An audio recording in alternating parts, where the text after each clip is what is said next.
Have you ever had a dream so big that it scared you? Have you ever wanted something so much, but the people you love the most told you no? This is my story. It is about hope. It is about pain. And it is about never giving up, even when your own family tells you to stop. My name is Sarah. I was born in a small, quiet village. The streets were dusty. The air smelled of smoke from cooking fires. At night, you could hear dogs barking far away. My family was not rich. We lived in a small house made of bricks and wood. The roof leaked when it rained. We had only 2 rooms. My father worked hard on a farm. He woke up before sunrise. He worked until the sky turned orange in the evening. My mother sold vegetables in the market. She carried heavy baskets on her head. Her hands were rough from work.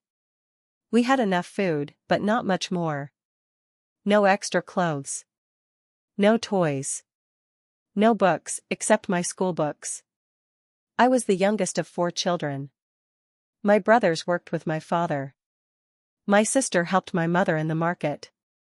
But I loved books. I loved the smell of paper. I loved the sound of turning pages. I loved learning new things. I wanted to be a teacher. I wanted to help children read and write. I wanted to change lives. One evening, we were eating dinner. The room was dim. A single candle flickered in the middle of the table. I looked at my family and said, I want to finish school. I want to go to the city. I want to be a teacher. My father stopped eating. He stared at me. His eyes were dark. You are a girl, Sarah, he said slowly. Your job is to help at home, not to dream about the city. My mother sighed. Her voice was soft but firm. Teaching is not for us. It's too hard. Stay here. Get married. That is better for you. My brothers smirked. One of them said, You? A teacher? That's impossible. I forced a smile, but inside, I felt something break. The people I loved did not believe in me. Days passed.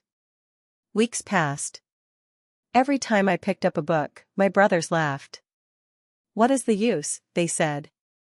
You will never be a teacher. Sometimes my mother would take my books away.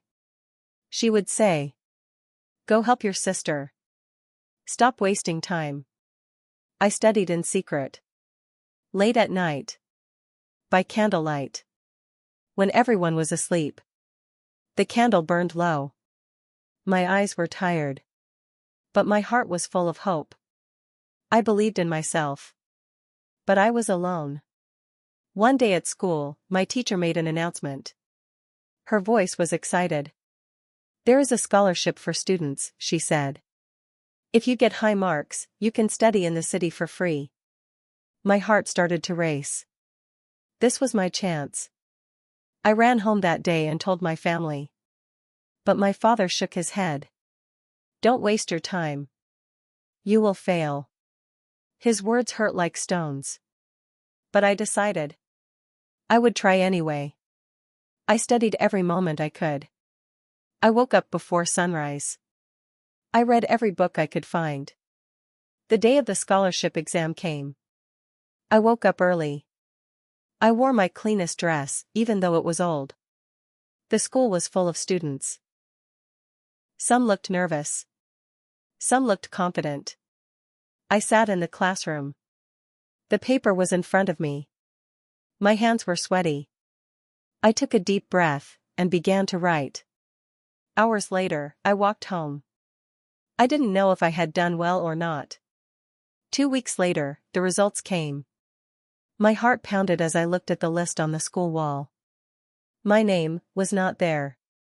I failed. My brothers laughed when they heard. I told you, one of them said. Dreams are for rich people. That night, I went to my room. I closed the door. I cried quietly into my pillow. For the first time, I thought, maybe they were right. The next morning, my teacher, Mrs. Patel, came to my house. She knocked on the door. When I opened it, she smiled gently. "Sarah," she said. "I know you didn't win the scholarship. But I have another idea." She told me about a small school in the city. They needed helpers. Helpers could work, and also study. My heart lit up. But there was a problem. The school was far away. I needed money for the bus and food. I had no money. And my family would not give me any. I decided to earn it myself. I woke up earlier every day. I cleaned houses in the village before school. I sold fruits in the market after school. The sun burned my skin. My feet hurt. But I kept going. Every coin I earned, I saved. 3 months later, I had enough for the first bus ticket. I packed a small bag with 2 dresses and my books. I told my family, I am going to the city. My father didn't look at me. My mother didn't say goodbye. Tears filled my eyes. But I walked away. The bus ride was long. The road was bumpy. The city was loud and full of smells, smoke, food, dust. I started work at the small school. In the mornings, I cleaned classrooms. In the afternoons, I sat in the back of the class and listened. I learned. I studied. I worked hard. Years passed. One day, the head teacher called me. "Sarah," she said. "You have worked here for 5 years. You know more than some of our teachers. We want you to take the official teacher's exam." My hand shook. This was the moment I had dreamed of. I studied harder than ever. The day before the exam, I received a letter. It was from my village. My father was sick. I was torn. Should I go home and take care of him? Or should I stay and take the exam? I decided to go home. Family comes first. When I arrived, my father was lying in bed. He looked weak. When he saw me, he began to cry. "Sarah, I was wrong," he said. "You were right to follow your dream. I am proud of you." Those words healed something inside me. I took care of him for a month. Then I returned to the city. The school allowed me to take the exam late. I passed. I became a teacher. I sent money to my family every month.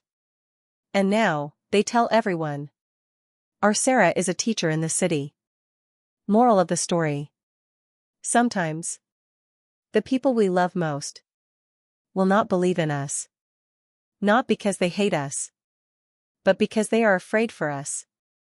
If you believe in something, work for it. Fight for it. Don't give up.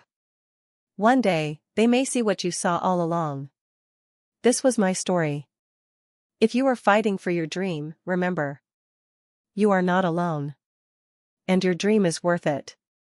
Please like, subscribe, and write your thoughts in the comments. This is the Love Chapter by Aree, and maybe, the next story will be yours.